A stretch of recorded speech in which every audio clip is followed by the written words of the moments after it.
All right, let's talk about money, but not in the way you're probably used to. We're gonna get into this weird, kind of frustrating thing that happens to a lot of us. You know, you work your tail off, you get that raise, you start earning more, but for some reason you don't feel any happier. In fact, maybe you feel even more stressed out. I mean, really think about it. That last raise you got, or maybe a bonus. It felt amazing, right? For like a day, a week, and then poof. The same old stress, the same anxieties about money, they just sneak right back in. If you're nodding along right now, you are definitely not alone. This is a super common feeling. And in this explainer, we're gonna dig into some brilliant insights from author Morgan Housel to really understand this trap we fall into. So what is really going on here? Well, it's a phenomenon we can call the money trap.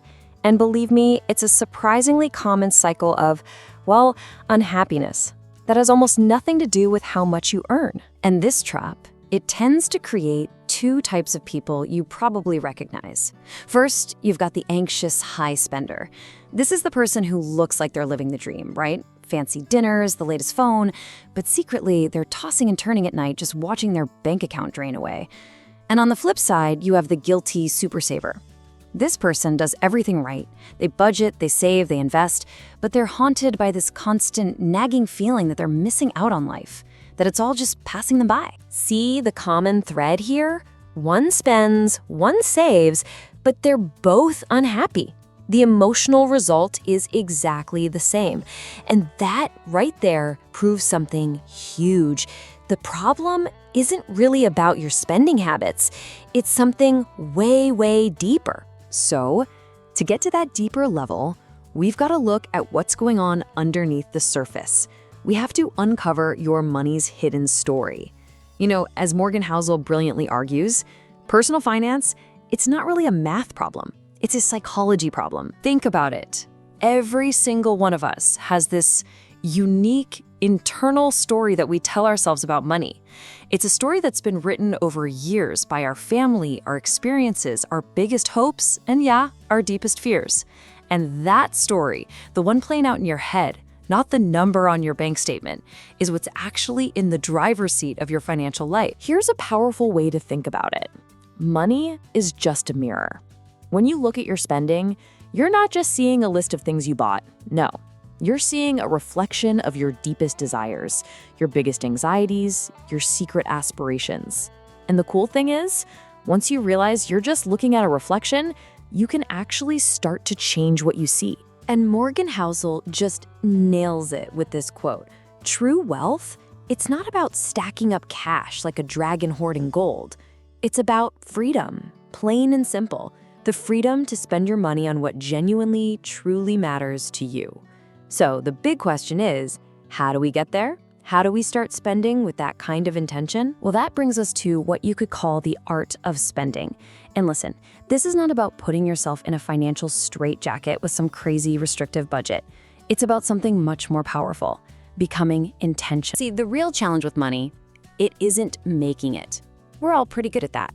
The real hard part is managing the powerful emotions that get stirred up by it.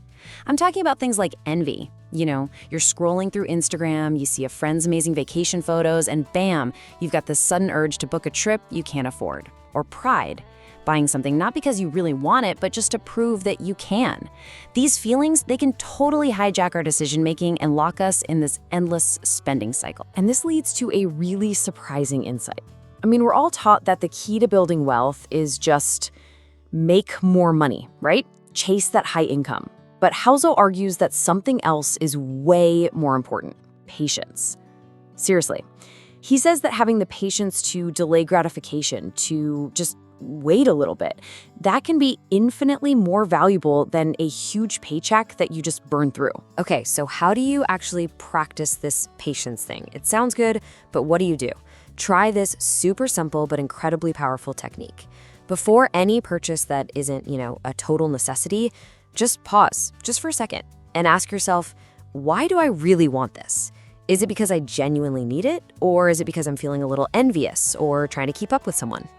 Just that one little check-in can completely transform your spending from mindless to mindful. And once you start doing that, something amazing happens. your whole definition of what it means to be wealthy starts to shift. You begin to realize something profound. True wealth, it's not about having more stuff. It's about having more control. Yeah, forget the sports car, forget the designer watch. The single greatest, most luxurious thing that money can possibly buy is control. Control over your time, control over your choices. It's the freedom to wake up in the morning and say, you know what? I get to decide what I do today. That is the ultimate luxury. That is true wealth. And when you start to see wealth this way, the whole picture just flips upside down. Suddenly, how much money you make, that's just one small slice of the pie.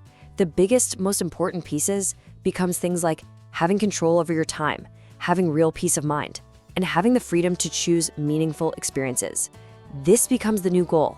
This is the new target. You know, it all boils down to one crucial question, a realization you have to have. Are you chasing your idea of a successful life, or are you chasing someone else's? Because so often we're running after a version of the good life that we saw on social media, or one that our parents expected for us. But real, genuine contentment, that only comes when you finally align your money with your own unique vision of a life well lived. So I want to leave you with this one final thought. Every single dollar you spend is like casting a vote for the kind of person you want to become and the kind of life you want to live. So is your spending just a distraction, or is it a direct investment in your own freedom, in your own happiness? The real question, the one only you can answer, is this: what story are you going to tell with your money?